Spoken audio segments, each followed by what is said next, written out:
Bonjour, dans cette vidéo, on va parler du fond de carte. Donc on a déjà évoqué les questions liées aux projections dans une autre vidéo.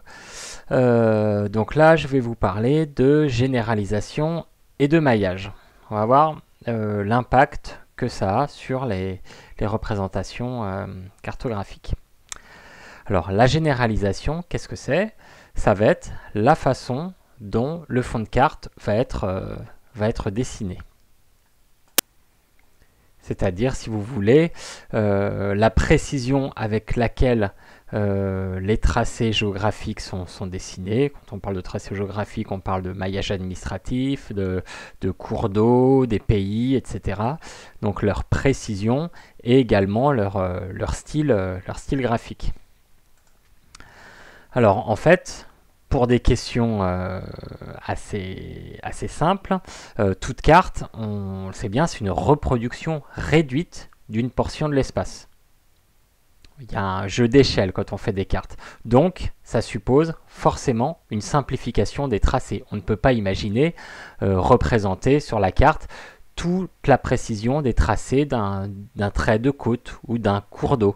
Ça serait pas possible, ça serait des cartes qui seraient complètement illisibles et inutiles. Donc il y a un objectif pragmatique dans la généralisation des tracés, c'est rendre la carte plus lisible. Il y a un objectif scientifique aussi au niveau de la perception de la carte, c'est-à-dire que la généralisation va consister à supprimer tous les éléments inutiles qui nuiraient à la lecture de la carte, qui produiraient du bruit si vous voulez, du bruit graphique. Il y a un objectif technique. Généralisé va permettre d'alléger la carte d'un point de vue informatique et ça va être utile notamment quand on réalise des cartes dans des applications informatiques qui doivent réagir rapidement. On va utiliser des fonds de cartes qui sont plutôt allégés, de telle sorte qu'ils s'affichent vite, qu'ils réagissent vite en fonction des interactions de l'utilisateur. Alors que si on mettait des fonds de cartes extrêmement précis, détaillés, ça alourdirait fortement l'application. Et il y a un objectif esthétique, c'est-à-dire que la façon de dessiner le monde, plutôt avec des angles, plutôt avec des courbes, plutôt généralisées, plutôt précis, il y a une question d'esthétique, de style graphique. Voici un exemple de fond de carte généralisé ici. À gauche, un fond de carte qui était proposé par le fournisseur de données Eurogéographics, là, qui décrit la côte de la Norvège de façon très détaillée. Et on voit que ce niveau de détail, combiné avec l'épaisseur des traits, noirs en plus ici, crée un effet d'empattement qui produit du bruit. Il y a une tache du coup foncée noire sur la carte qui sert finalement pas à grand chose. Alors que si on passe sur la carte de droite, en simplifiant le tracé, en le schématisant, on reconnaît tout autant les côtes de la Norvège, mais par contre, le tracé est beaucoup plus fin, plus fluide et plus lisible. Donc il y a quatre concepts derrière cette idée de généralisation. On va voir de quoi il s'agit. Donc les termes à retenir, c'est la simplification, la schématisation, qui peut être structurale ou conceptuelle, et l'harmonisation. En fait, la simplification, c'est le terme général qu'on va souvent utiliser à la place de généralisation. C'est souvent simplification en anglais, donc on utilise ce terme-là souvent. Et il y a trois façons de simplifier un fond de carte. Ça va être la schématisation structurale, liée à sa structure, conceptuelle, là on verra que c'est difficilement automatisable, et l'harmonisation, qui est difficilement automatisable également. Alors la schématisation structurelle, c'est quoi? Ça va être définir un niveau de simplification du tracé. Vous voyez par exemple ici on a la côte nord de la France en bas à une certaine échelle, et quand on fait une réduction d'échelle, on va aller vers un tracé encore plus fin, plus généralisé. En gros, si vous voulez, ça va être le nombre de points qui va déterminer la précision du tracé. Donc le niveau de généralisation dépend de l'échelle cartographique et donc aussi de la dimension de la carte. Si on a une carte qu'on va afficher sur un poster, on va pouvoir se permettre une précision de tracé assez importante. Par contre, si on veut représenter la carte dans une toute petite vignette, on comprend bien que le niveau de détail doit être assez léger pour être visible. Ici, on a l'exemple de la presqu'île du Crozon. Donc, dans cette carte-là, en haut à gauche, la carte est assez détaillée. Et plus on change l'échelle, plus le niveau de généralisation est allégé. Ici, la presqu'île du Crozon doit être résumée en 1, 2, 3, 4 points peut-être. Alors qu'ici, il y a un nombre de points extrêmement important. Alors cette idée de schématisation structurale, de simplification des tracés, elle peut se faire de façon automatique ou semi-automatique dans un certain nombre de logiciels, dans les systèmes d'information géographique et à travers tout un tas d'applications en ligne. Je vais vous montrer par exemple l'application MapShaper tout à l'heure. Alors, à côté de cette schématisation structurelle, qui peut se faire un peu de façon automatique, il y a la schématisation conceptuelle qui est beaucoup plus difficilement automatisable. La schématisation conceptuelle, ça va consister à effectuer des transformations géographiques, géométriques, parfois des transformations en termes d'implantation pour résumer un espace géographique. Ici, on a par exemple la ville de Nantes qui, sur la grande carte, est dessinée avec des flèches, des zones en noir, des routes, un cours d'eau. Quand on change l'échelle, on va faire disparaître le cours d'eau. On va laisser juste quelques routes, il n'y a plus de flèches, etc. Et quand on change encore d'échelle, la ville de Nantes se résume en un point unique.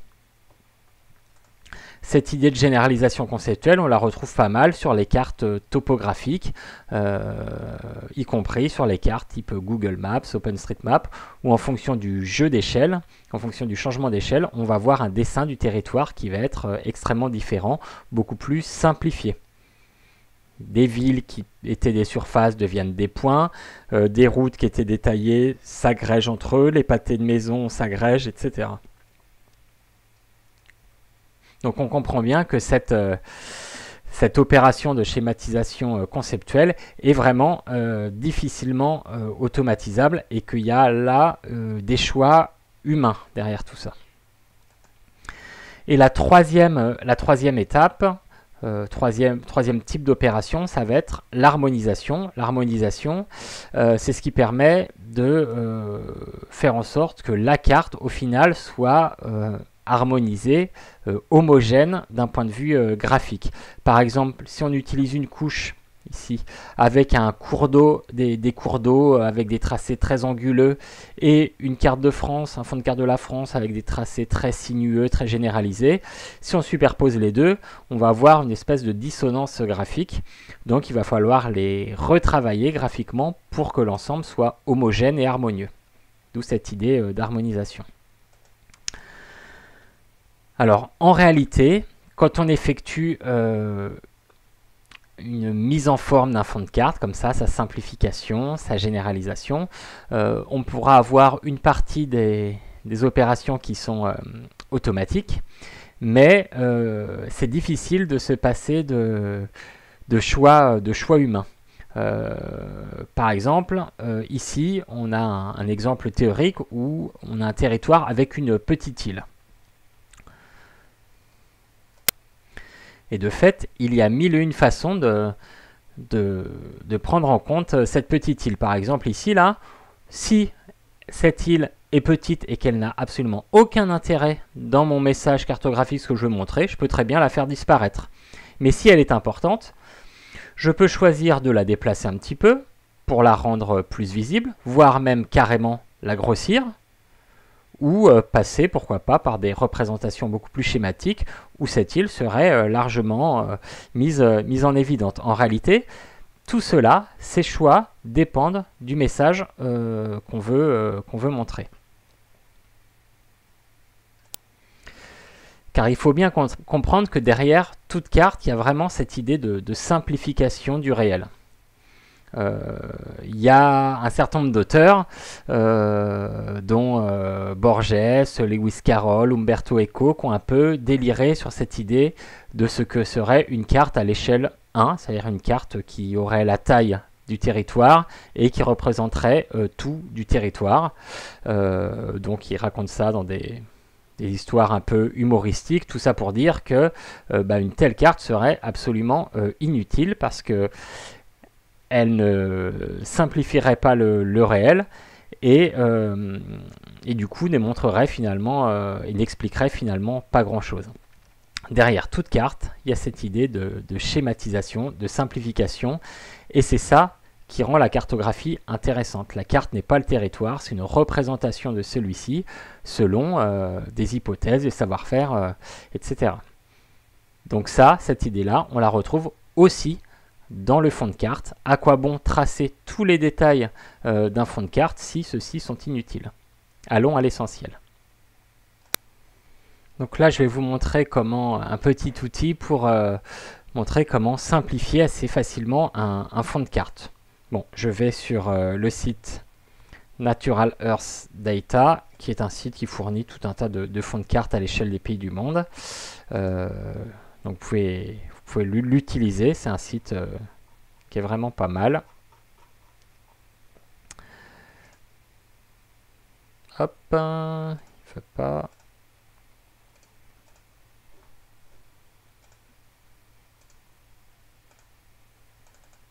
Voilà, j'ai téléchargé un fond de carte. Maintenant, je vais aller sur le site MapShaper. Donc on a une interface extrêmement simple. Donc ici, je choisis mon fond de carte.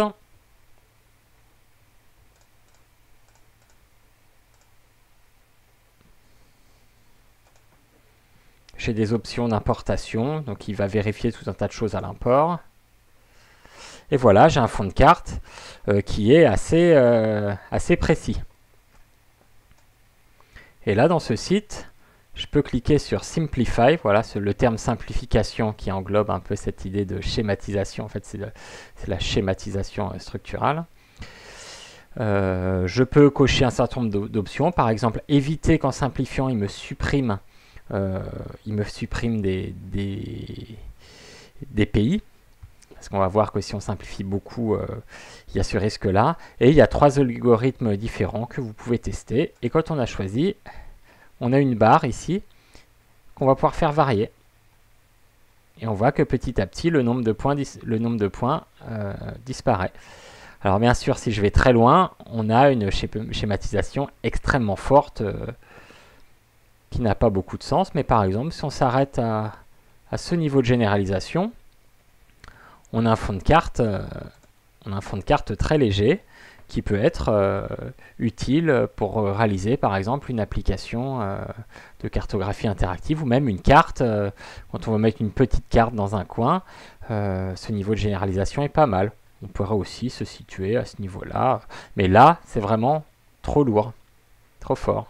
Voilà, là c'est pas mal. Donc ça, vous pouvez utiliser cet outil, vous importez votre fond de carte et à la fin, vous pouvez l'exporter dans différents formats, donc shapefile, GeoJSON, TopoJSON. Ça va vous permettre de l'importer dans Magritte. Et si vous prenez SVG, vous avez un format de dessin. Vous ne pourrez plus l'importer dans Magritte, mais ça sera utilisable dans Illustrator ou dans Inkscape. Oups, je l'exporte. J'ai récupéré un fichier, alors la terminaison c'est JSON, mais c'est bien un fond de carte, et ça on va pouvoir l'utiliser dans Magritte sans aucun souci.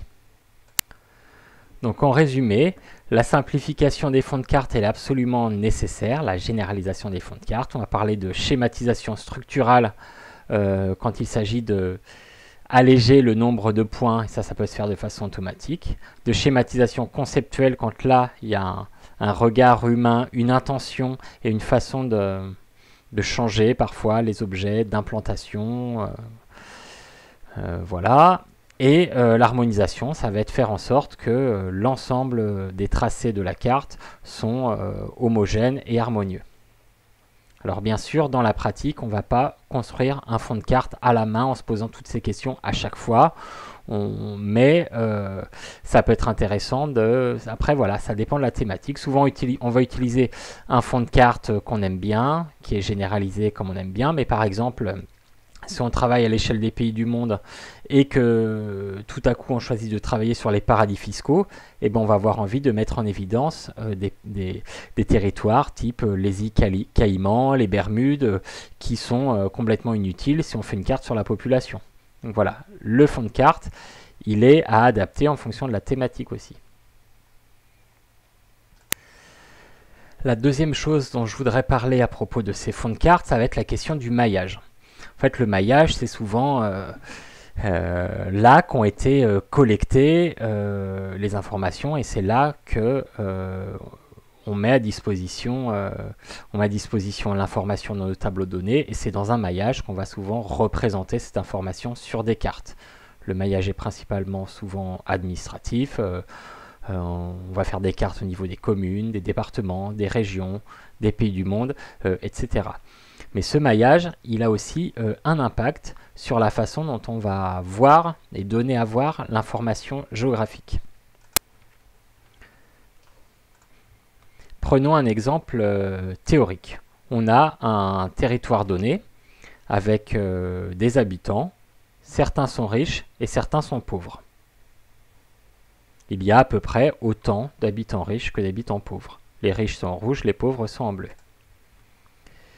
Là-dessus, j'ai un maillage administratif qui vient se greffer. Donc des maillages différents. Ici, des bandes, 3 territoires, 3, on va dire, communes, séparées par des lignes horizontales. Ici, c'est coupé en 4. Ici, on a une organisation plutôt concentrique. Et voilà, différents types de maillage administratif. Si on réalise des cartes à partir de ces données, donc on va représenter par exemple un taux de richesse, la richesse par habitant, on va avoir des cartes complètement différentes. Par exemple ici, on a une zone riche entourée de zones moins riches. Ici, il y a autant de points rouges que de points bleus dans chaque commune, donc la zone paraît complètement homogène. Ici, on a une organisation centre-périphérique. Les riches au milieu, les pauvres à l'extérieur. Ici, on a une sorte de gradient. Ici, on va avoir une impression... donc, on a quelques zones riches entourées de zones pauvres. Ici, c'est l'inverse. Donc, on a des représentations cartographiques très différentes et des messages cartographiques complètement différents. Ici, des fortes discontinuités. Ici, les coûts répartition. Ici, une organisation centre-périphérique. Ici, un gradient. Ici, l'impression d'un territoire globalement pauvre avec des enclaves riches. Et ici, un territoire globalement riche avec des enclaves pauvres. Pourtant, derrière tous ces types de cartes, toutes ces représentations cartographiques, on a la même réalité objective, c'est-à-dire des gens qui habitent à tel ou tel endroit. Or, dans la réalité, l'information individuelle du départ, on ne la connaît pas. Donc cette question est un peu insoluble, mais il faut bien avoir en tête qu'un maillage administratif a un impact sur la façon dont on va percevoir la réalité. Si vous voulez, le maillage, c'est un peu comme un filtre qui va nous permettre de percevoir la réalité, transformer un signal d'origine qu'on ne connaît pas la plupart du temps, et on a un signal de sortie qui est ce qu'on va voir sur la carte. Alors cette question, elle peut être un peu cruciale quand on réalise des cartes, par exemple au niveau de l'Union européenne, ou d'un pays à l'autre. Les maillages administratifs sont très différents. Donc quand on produit une carte dans ces maillages, on renvoie des réalités qui sont très différentes, avec voilà, une carte de l'Europe par exemple, où on voit un maillage très différent entre l'Allemagne et la France.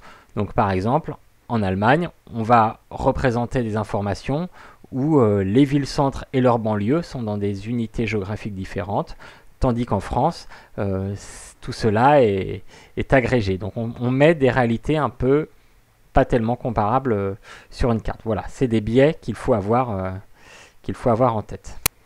Là, pour bien vous montrer cette histoire de maillage et ce qui se cache derrière, je vais vous prendre ce petit exemple. Donc là, c'est un tweet qu'avait envoyé Donald Trump le 1er octobre 2019.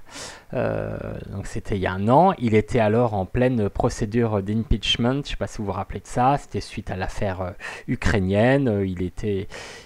Le risque de destitution était réel. Et donc il a dégainé cette carte pour se revendiquer une légitimité populaire.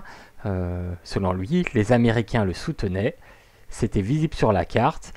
Cette carte couverte de rouge, la couleur du parti républicain. Bon, évidemment, Twitter étant ce qu'il est, une fois cette carte publiée, il y a eu une espèce de ruée et de polémique sur cette carte sur les réseaux sociaux.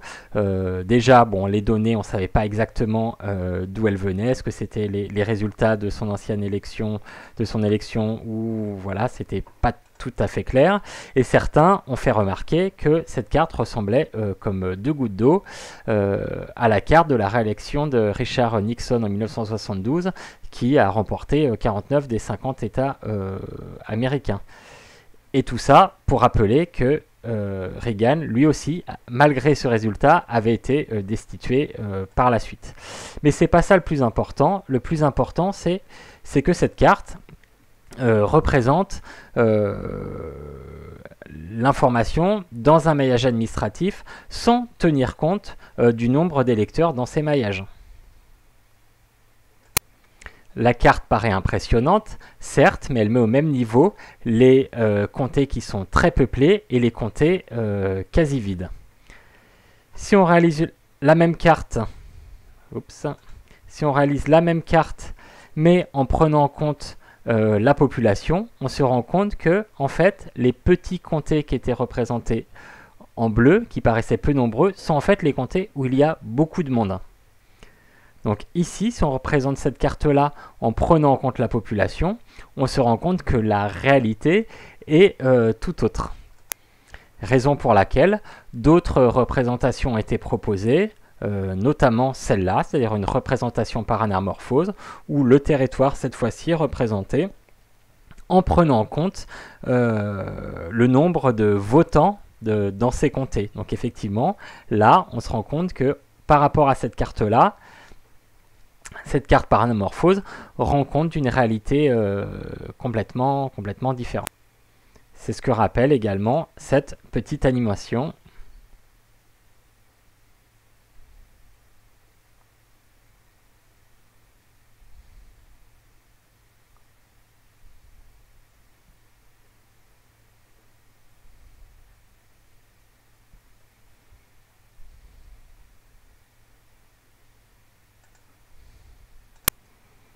Et au final, il faudra se rappeler aussi que Trump, il avait été élu avec un nombre de voix inférieur à celui d'Hillary Clinton.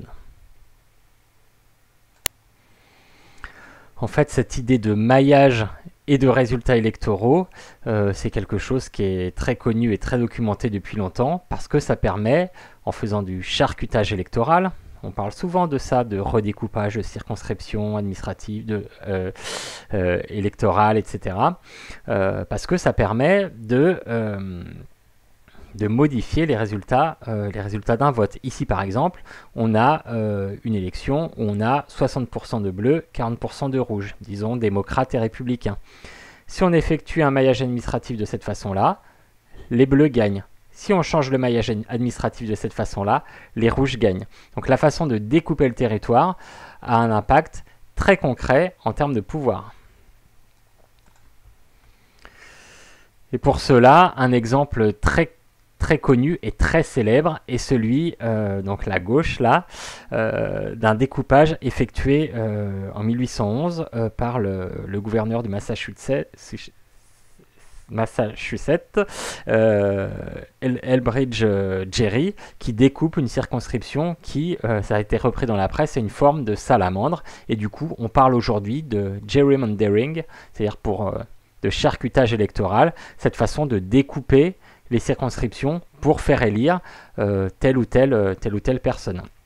Un exemple plus récent, c'est en 1993, ce district de l'Illinois qui prend une forme extrêmement bizarre, mais tout ça pour englober d'un seul tenant les populations hispaniques pour qu'elles soient élues dans cette circonscription. Après, aux États-Unis, tout ce districting, ce découpage, est un processus collectif où plein de monde est associé, et donc il y a de la négociation là-dedans pour après aboutir au maillage dans lequel il y aura l'élection. C'est tout un processus extrêmement intéressant. Bref, en résumé, derrière cette idée de maillage, il y a l'idée que le changement de maillage, la maille dans laquelle on représente l'information, va avoir un impact sur le message lui-même, quitte à montrer parfois des réalités différentes. Et du coup, certains auteurs vont avoir envie de s'affranchir complètement de ce maillage pour représenter des cartes un peu avec des représentations continues comme ça, faisant abstraction des frontières. Et derrière cette idée-là, il y a aussi l'idée de dépassement des frontières avec des gradients, des représentations continues de l'information plutôt que des représentations discrètes, enfermées dans les maillages administratifs.